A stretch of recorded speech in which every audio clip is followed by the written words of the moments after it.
Welcome to Gita अमृत। भागवत गीता में जीवन के मूल प्रश्नों का उत्तर मिलता है। मैं कौन हूँ? आत्मा क्या है?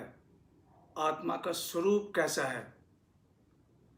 गीतामृत में इन्हीं विषयों का वर्णन सरल शब्दों में। पिछले सेशन में हमने चर्चा की थी अध्याय 2 श्लोक 13 पुनर्जन्म, री इनकारनेशन, ट्रांसमाइग्रेशन ऑफ सोल।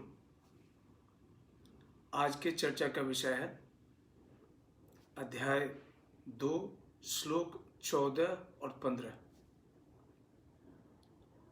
श्लोक 14 भगवान वाच मात्रा स्पर्शास्तु कौन्तेय शीतोष्ण सुख दुखदा आगमा पाइनो अनित्या तांग स्थिति छस्व भारत। मात्रा स्पर्शा इंद्रियों से वस्तु का संपर्क, आगमा पाइन शुरू और अंत, अनित्या अस्थाई, तितिक्षस्व सहन। इंद्रियों के वस्तु से के संपर्क में आने से ठंडा गर्म सुख दुख का अनुभव होता है। ये अस्थाई हैं, ये आते और जाते हैं, इनका सहन करो। The contact of organs senses with the objects gives rise to feeling of hot and cold, pain and pleasure. These are temporary in nature. They come and go. Bear them bravely. ठंडा गर्म सुख दुख, इसका संकेत इंद्रियां मस्तिष्क को देती है और मस्तिष्क इसका अनुभव करते हैं। ठंडा एक पल अच्छा लगता है, दूसरे पल खराब। गर्म एक पल अच्छा लगता है, दूसरे पल खराब। सुख एक पल है, दूसरे पल नहीं है। दुख एक पल है, दूसरे पल गायब। ठंडा गर्म सुख दुख, इनका कितना अनुभव करना है, ये सुनिश्चित करता है मस्तिष्क की परिस्थिति। चार मस्तिष्क, चार परिस्थिति। सड़क पे जा रहे हैं, एक दुर्घटना हो जाती है।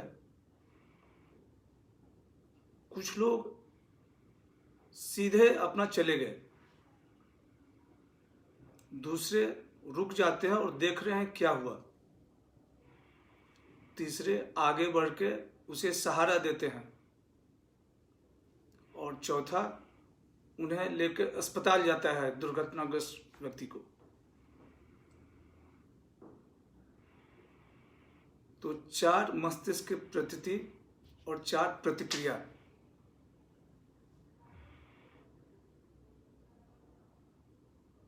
भगवान श्री कृष्ण कहते हैं कि हे अर्जुन, सुख दुख ये अस्थायी हैं, ये आते और जाते रहते हैं। इनके कारण तुम्हारे कर्तव्य में कोई बाधा नहीं होनी चाहिए। तुम एक क्षत्रिय हो, क्षत्रिय का धर्म है युद्ध करना, तुम युद्ध करते जाओ।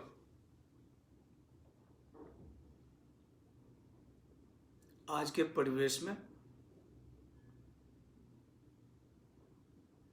किसान ठंडा हो या गर्म, सुख या दुख, अपना खेती में लगे हुए हैं। जवान कड़ाके की सर्दी हो या भीषण गर्मी, सीमा पे डटे हुए हैं देश की रक्षा के लिए। श्लोक 15।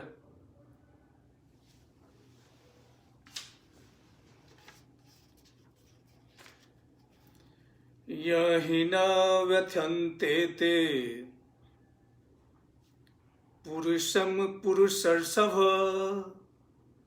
सम दुख सुखम धीरम सो अमृतत्वाय कल्पते। अमृतत्वाय अमरता, कल्पते योग्य। सुख दुख में समान रहने वाला, जो सुख और दुख में विचलित न हो, वो मोक्ष के अधिकारी हैं। The person who remains same in pain and pleasure are fit for eternal life. जो सुख और दुख दोनों में समान व्यवहार करे, वो मोक्ष के योग्य हैं। सांसारिक सुख और दुख जिन्हें प्रभावित न कर सके, वो आध्यात्मिक जीवन की ओर बढ़ जाते हैं। सुख और दुख अस्थायी हैं। इसका जिन्हें बोध हो जाता है, उनका जीवन सरल हो जाता है।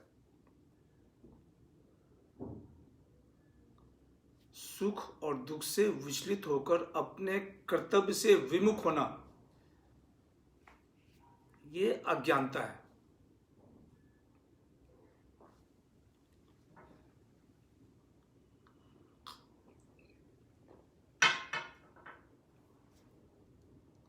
दुख में भी अपने कर्तव्य का निर्वाह करते रहना और उसमें सुख की अनुभूति,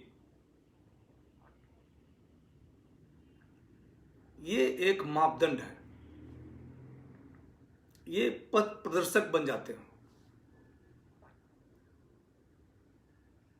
माता पिता अपने बच्चों के लिए कोई भी दुख सहने को तैयार रहते हैं और उस दुख में उन्हें सुख की अनुभूति होती है।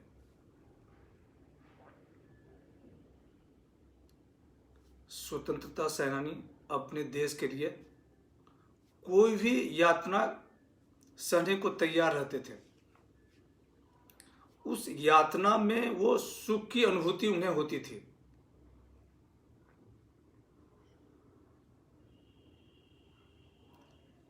आज की चर्चा यहीं समाप्त करते हैं। ओम सहना भवतु सहनो भुनक्तु सह वीर्यं करवावहै तेजस्विनावधीतमस्तु मा विद्विषावहै। ओम शांति शांति शांति।